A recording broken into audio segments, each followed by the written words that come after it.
So, hi everyone, welcome to my channel, Alicia in Cryptoland. I'm your host, Alicia. This series aims to introduce those early stage projects with original ideas. Our guest today is Vikram from DaoLens. Hi Vikram, how's everything going? Hey Alicia, all good, all good. Pleasure having you here. Yeah, very glad to have you here. So let's start with a brief introduction with your project. Yeah, perfect. So I'll keep it very non-technical and simple for everyone to understand. The way we see it is like DAOs are this new idea of a group of people in the form of a community coming together and making stuff work. DAOs take different forms, and while we were exploring what we wanted to build, and when I say we, that's me and Apurv, we realized that 80%, 75% of the founders that we were speaking to had the community first approach of building their business at some place in their mind or in their heads. They were like, hey, if we don't do it today, we would do it maybe a year from now, a year and a half from now. And you see, the way a community works, there are a bunch of functions, just like a centralized org.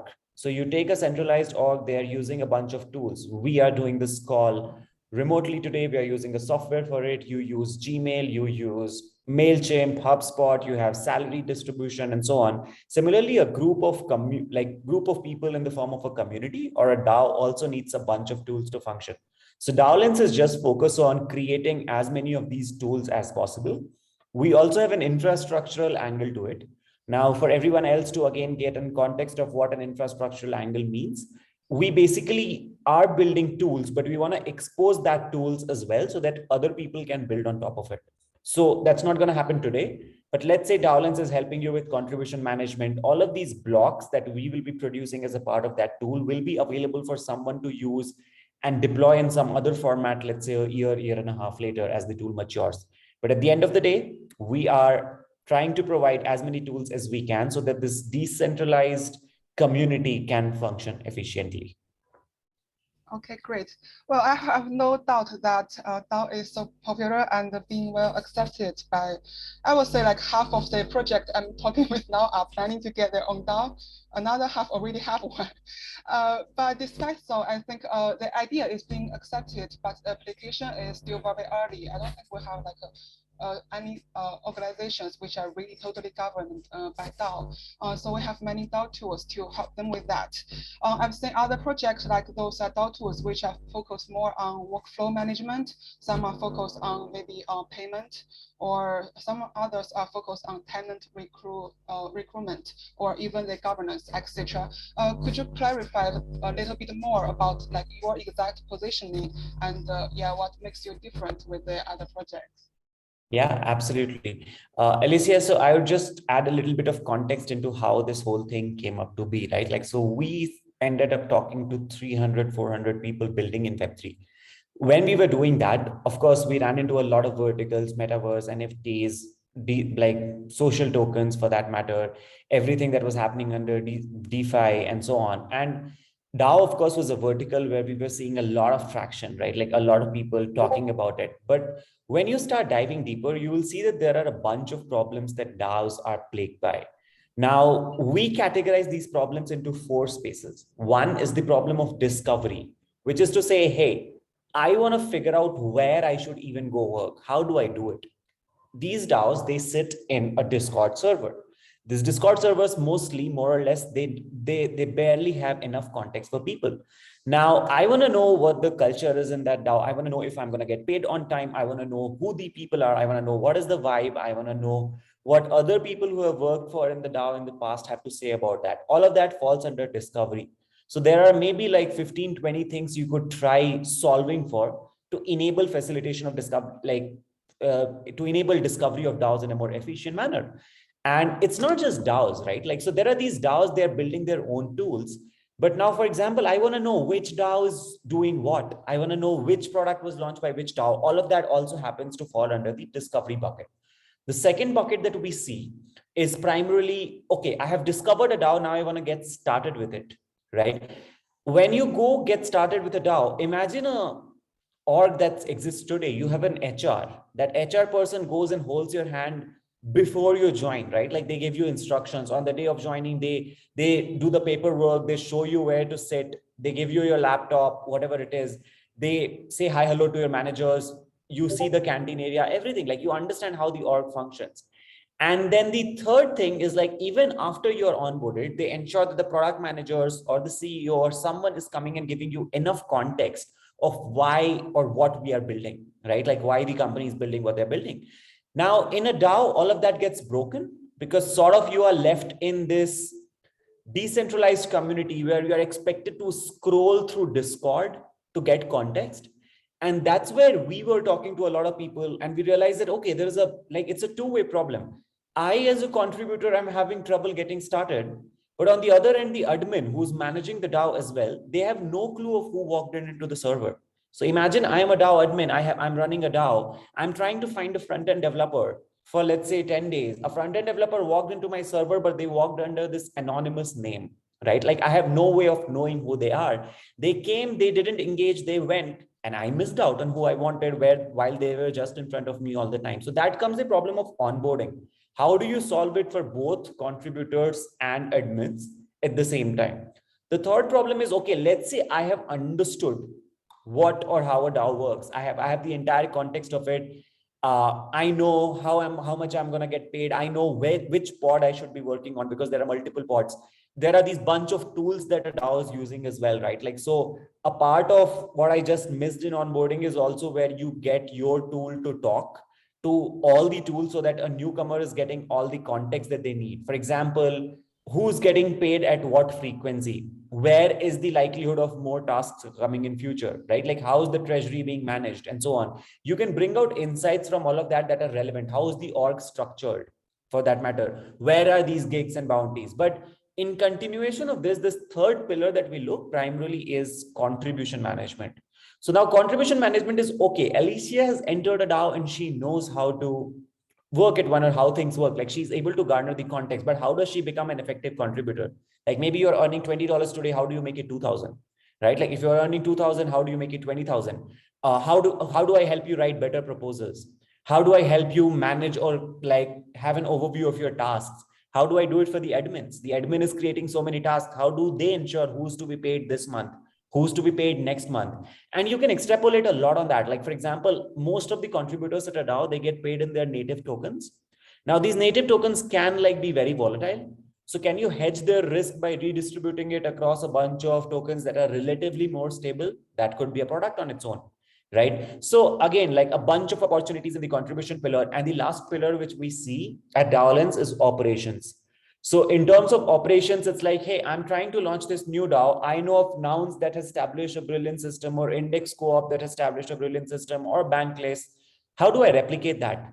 Right? Like, can you go create a playbook of how do you manage your treasury? How do you pay people? How do you document things and all that, right? Like, so that is where operations come in, where we believe that a lot of blueprints will come in, not only for the new companies that want to position themselves as DAOs, but also for traditional orgs that will eventually feel threatened to move to a DAO-like structure. Eventually, and I have my own hypothesis on why that may happen. But 4 pillars, summarizing, the first one was discovery, onboarding, contribution, and operations. Now, DaoLens today plays in 3 verticals. We have a discovery platform, but that's really something that we just keep building on the side. The prime focus we have is on onboarding, which is to say, once someone discovers your platform, how do I ensure that they join, they get the relevant context, and they're not sitting lurking around, but they are actively contributing? We see DAOs having 15,000, 20,000 members, out of which 50, 60, 60 show up on community calls. What happened to the remaining 14,940, right? Like, how do you fix that problem? Should they have been there in the first place? And if yes, even a fraction of them, even let's say 100 out of the 14,940 were there to be there or to contribute there, what happened? Why did they mute the server, right? Like, why are they getting lost and not actively moving the needle? And then the second leg of it is contribution and project management, where it is to say like, hey, I'm discussing something. So let's say I bring Alicia, you into a Discord server, I activate you, you have all the context now. Now you're trying to contribute. There are a bunch of discussions happening, right? Like, so some discussion is happening over Discord. Many DAOs which are mature, they have these signaling effects. So you discuss first on Discord, then you take it on Discourse, then you take it on Snapshot. And eventually that's like, once the proposal is approved, you break it down into gigs. Now, there are so many point solutions that you keep jumping in, and there are offerings, like there is someone who's facilitating forum discussion. There is someone like Snapshot that is going and saying, hey, you can vote on proposals and create proposals here. There's someone who's saying that you can manage your tasks, but all of it is happening in a loop over like distributed point solutions. And that makes it very painful because these people are jumping between solutions. So can you make a unified offering for that? That's where DaoLens is playing at. But we obviously started as an onboarding product, and we will continue to have our focus massively on onboarding as well, because to a large extent, everything that I talked about in terms of project management, bounty, tasks, creation, approvals, proposals, all of that overflows from if you have been onboarded properly or not, right? And one small context before I close, onboarding is not really just for newcomers. Also, when let's say Vikram is trying to move from pod A to pod B, it's a Herculean task getting context of what pod B is, because I may be in my own working group and I'm not really interacting with anyone in pod B. And it's as good as a newcomer for me, like even if I'm trying to switch pods. So we see people going through multiple instances of onboarding as well. We facilitate that. We do it in your Discord if you want. We do it on a web app if you want. We can do it right from your Twitter page if you want. We can do a thoroughly customized offering. And no one, the contributor doesn't even have to know that they left the DAO that they joined and came to a DaoLens as a platform. Because again, our intent is not really to do something with the contributors coming to our platform. It's simply facilitating how people are getting onboarded and how quickly they can be activated. That's great. Wow. So basically, you focus more on the onboarding part, and also you will offer the one station solution at the plan. Yeah. Yeah, and could you tell us more about your team background, and also maybe a little bit how the original story was began? How did you come up with the idea at the very beginning? Yeah, absolutely, Alicia. So like I'll start with my story and then Apur's, and then gradually add who all happens to be in our team today. Get them together. Yeah, absolutely. Okay. Absolutely. So Apurv and I, Alicia, we are batchmates. We graduated from the same university. We have been friends for 9.5 years now. I think we became friends on day 2 in university. So of course we knew each other very well. Like we have done a lot of crazy stuff together. So there's a very strong bonding. But in terms of crypto background, I got into the sector in 2015, happened through a Khan Academy course on Bitcoin. I had no clue it would change my life. But once you get in, you never really come out. So I got into Bitcoin in 2015, pretty much saw everything. I think it was at $200 back then. Got further deep Ethereum. I discovered Ethereum in 2016, saw the DAO collapse, right? Like then CryptoKitties and all came up in the 2017 boom. I was playing around with that as well. Never foresaw, like I couldn't foresee how they would evolve into NFTs. Life would have been very different had I done that. But point being, like the DAO, right? Like the DAO collapsed in 2016. In 2018, people were saying, hey, we'll overthrow governments with DAOs. And again, it was there at that point in time, I had dismissed DAOs, saying that, okay, you're being too aspirational for a start. Maybe let's start slow, right? Like, so I had given up on DAOs, honestly, if I'm being very blunt. But one thing that happened was since 2015, I was always in the sector. So interoperability, why is Polygon building what it's building, right? Like what's happening with smart contracts? Why are these dApps popping up? How did DeFi come in? I was observing all of it. Professionally, I was in a B2B company. Like I had graduated from a product and design background. I moved into a B2B company by the name of Sprinkler. They operate, they're headquartered at New York. They did their IPO right after I quit. And I was there at Sprinkler. We were like doing all sorts of product building activities. And on the side, I was doing whatever I could in the crypto space. I left Sprinkler to join Merkle Science. Now, Merkle Science is primarily a crypto forensics and regulatory tech company. They go head on with companies like Chainalysis, TRM Labs. You will basically see a crypto token that's, let's say, been stolen. Someone has been scammed. Someone is trying to do something notorious. You're trying to do something on dark web. These intelligence agencies like RAW, FBI, even the likes of banks, Goldman, Visa, all of these institutions, right? Like they want to track where the funds are really flowing in through. If something has gone wrong, how can you trace it? That is what we were trying to do. I was the AVP of product at Merkle Science. That's where I was professionally back into the sector. And then I left Merkle Science because of some sickness issues post-COVID, and I was pretty lazy. I was just lying around resting. I couldn't really do much back then. It was at that point in time that I discovered that Apurv also, who had his own journey. So Apurv has a mathematics and computing background. He did his AI and ML specialization. He was working initially at Samsung in the voice intelligence team, then moved to Observe AI, which is again a B2B player, non-crypto, but they do call center automation. They have a heavy focus on community. And then from there, it's again a B2B play. Apurv quit that to start something of his own.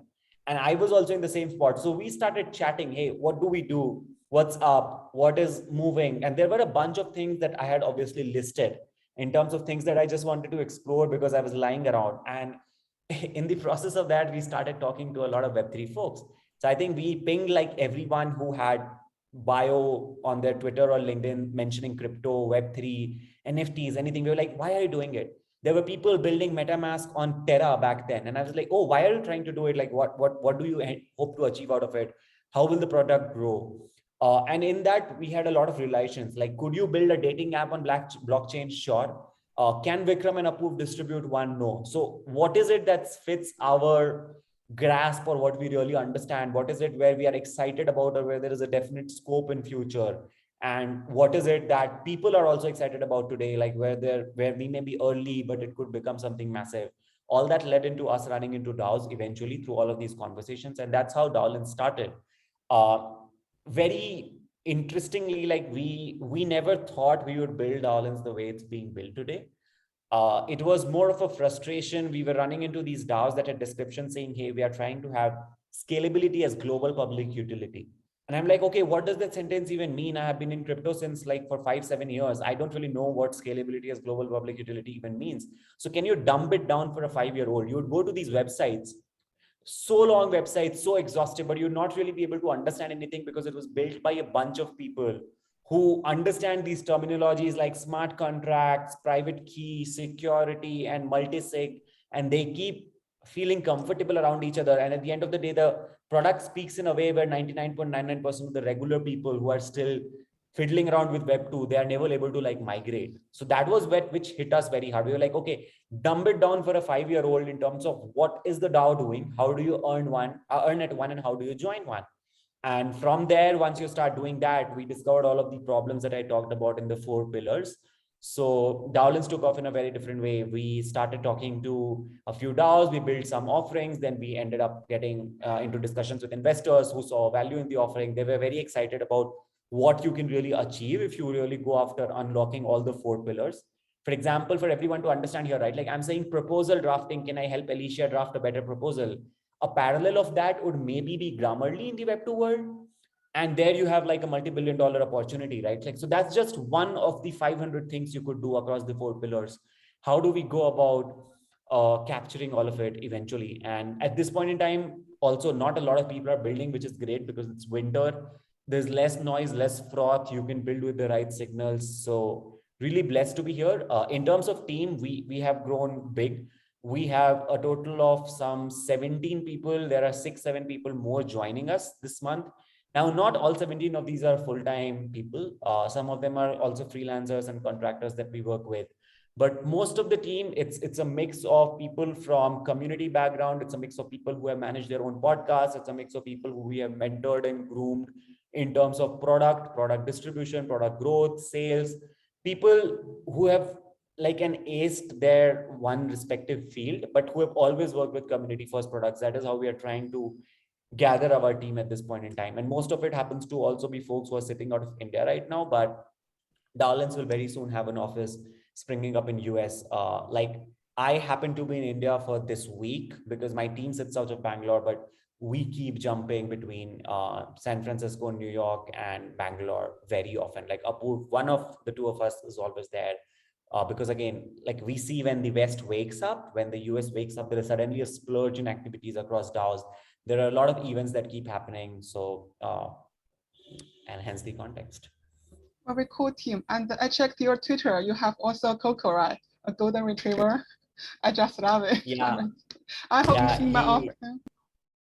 he's sitting right there, like behind the thing that you see there, but he's very silent. I think he's just sleeping right now. But yes, he's our chief happiness officer. Coco, and he's a golden retriever, Yeah, I love hyperactive Coco. copy, like keeps everyone on their feet. Yeah, it keeps everyone motivated as well. And yeah, speaking of investors, I saw you just finished your last your pre-seed round, right? With the dentist participants are more than ever. Is this like a strategic move that you want to onboard more people, or it just happened? No, so we are first time founders, Apurva and I, like we have extensively been friends, but we had not foreseen this honestly. Like I think we ended up getting a subscription of around 4.2x if I include both investors and angels and institutions. Up like on its own from institution, we were like 3.6x subscribed. On angel front, we were like 2.4x subscribed. We were like, okay, hey, how do we go about like dealing with this situation? And honestly, Alicia, we had taken like a good amount of time for us to do fundraise, because we had understood based on feedback from people that you do not really wrap it up that quickly. We had our own list of names we wanted to go after, but what happened was like we started getting a lot of inbounds. Something I think like the venture capital network, they work very close with each other. So we started getting a lot of inbounds. Whoever we wanted to reach out to, before we could even reach out to, we ended up getting 4x 3x oversubscribed, and we're like, okay, this is great. It's probably a blessing in disguise, because at this point in time, more than going after a particular name, what's really important is we come back to building. So we wrapped the whole process of fundraise in 6 days, and we just went back to building, which is great. Like once the product has gained traction, we are dealing with something phenomenal here. uh, for everyone hearing or listening to this, see, DAOs are ambiguous. We don't even know whether DAO as a terminology is going to thrive in the long run or not. Like you may have something else, but the idea that a decentralized group of people will make stuff happen is here to stay. And now, as that happens, you are dealing with situations that may change overnight. Tomorrow, there may be a new regulation in place, or someone else comes and says something where there is a new sort of a governance mechanism. There are a lot of discussions happening that how do we have token free governance and so on, which is great, honestly. Like, I think that just signals maturity. But at the end of the day, we are dealing with something which is very, very prone to change, which is why the team here also that we are trying to get is a bunch of nimble heads who will really be comfortable with ambiguity. So you're trying to like build Facebook in 2004. You don't know whether MySpace is the right way to go, or Orkut is the right way to go, or do you go and do Google Plus? Like there are so many options, right? Like everything looks like the right option, but you have to think strategically long term. You have to test, repeat again and again before you start focusing entirely on one vertical. And that's great, like because every morning when we sit on a table, we're like, hey, there are so many right options. What do we do? And it's very exciting, honestly. So I just wanted to put it out as well for everyone listening to this call. And also, how about the current development stage of your product, and like what you plan to do in the near future, maybe in, yeah, let's say 6 months or something? Yeah, absolutely. So we are expanding into newer product verticals as well. We realized that we are getting a very good traction. Like we've not really walked into any meeting where people have come and said, we don't need what you're building. At best, the responses we get is like, hey, can you also do this? Can you also do that? Which is good problems to have, honestly. So we realized that the water was going over our head in terms of how many people we could cater to. And which is why we are going and launching a self-serve version, because initially we had kept it manual deployment. Now you will go to our website once the self-serve version is live in the next few weeks. You will go to our website and you'll be able to click on a few buttons. If you have an active DAO, you can just deploy it on your server and see how things work, right? So that's the first thing. The second thing that I talked about, like tackling all of these point solutions, that's an evergreen journey. So I think a large part of our focus is also going to go into that direction in the next 6 months. The team will keep expanding. We will expand across, at least in the US as well. And that's primarily what we're looking at. At this point in time, we had floated the solution to at least 100 plus DAOs. I think the number sits somewhere around 123 last I checked last week. And like when I say floated around, these are people who we have actually done a pilot with, or who we have given a demo to, or we have like shown something and they have responded back with their own responding flows and so on. And we are trying to deal with a lot of them. We also have something called definition partners. These are people who get to modify our solution way more than someone else. So thankfully, we chose these definition partners early on, 3-4 months back, based on how they were responding to our questions and not based on whether they had an active community or where their token price was going up, which is great because now that the winter is here, I still see the DAOs that we were having as definition partners, they are functioning brilliantly.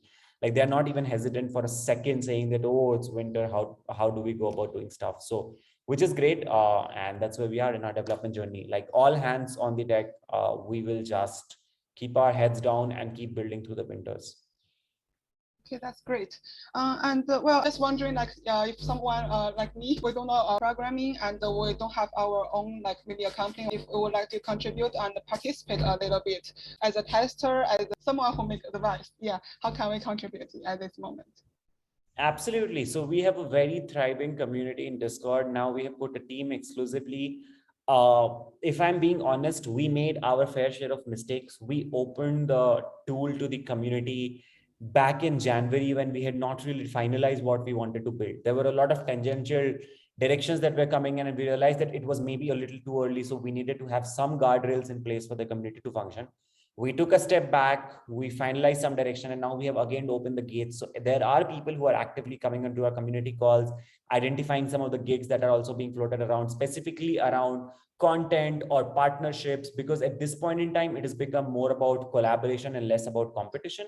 And we are just looking and partnering with anyone who's actively working in the DAO space. Even if you're not working in the DAO space or you do not have a Web3 background, but you think you are great at drafting content, you think you're great at sales, or you understand community and you live and breathe one, then we should just talk. And the best way of reaching out to us is like probably joining our Discord. It goes by discord.gg/DaoLens, DAOLENS. And I will drop the link for you as well, Alicia, in the chat so that you can hyperlink it for everyone. But what I'm effectively coming to, when you go in there, you will see there are tabs like self-promotion, you are tabs like, hey, I want to propose a partnership. And there is a respective flow that you will go through, which will also let us know. So we have deployed DAOLens on our servers where you will know that, hey, this is what I'm here to do. And it will notify us that Alicia has walked into the server with this intent, and we'll reach out to you as well. So it's a two-way conversation. We want to keep the community like grow in a way where we know who you are, right? Like we don't really want 20,000 people coming into the server without us having much context of who they are, because at the end of the day, we are trying to build for core teams and admins. So we will have separate. So if you're just like managing a DAO and you really don't want to do any gig with us, still hit us up, because we may like have something for you in terms of opportunities or collaboration, or maybe you could help us define the product and get rewarded for the same as well. So tons of opportunities on that front. Discord.gg/DAOLens, DAOLENS. Awesome. And yeah, for all the audience, all those links I will put in the description. So if you're ever interested, yeah, just join in. So basically, I think that's all for today. Thanks again, Vikram, for this wonderful introduction. Very glad to get to know more about your project. Thank you, everyone. Have a nice day, and I will see you in next episode. Thank you, Alicia. It was a pleasure chatting with you.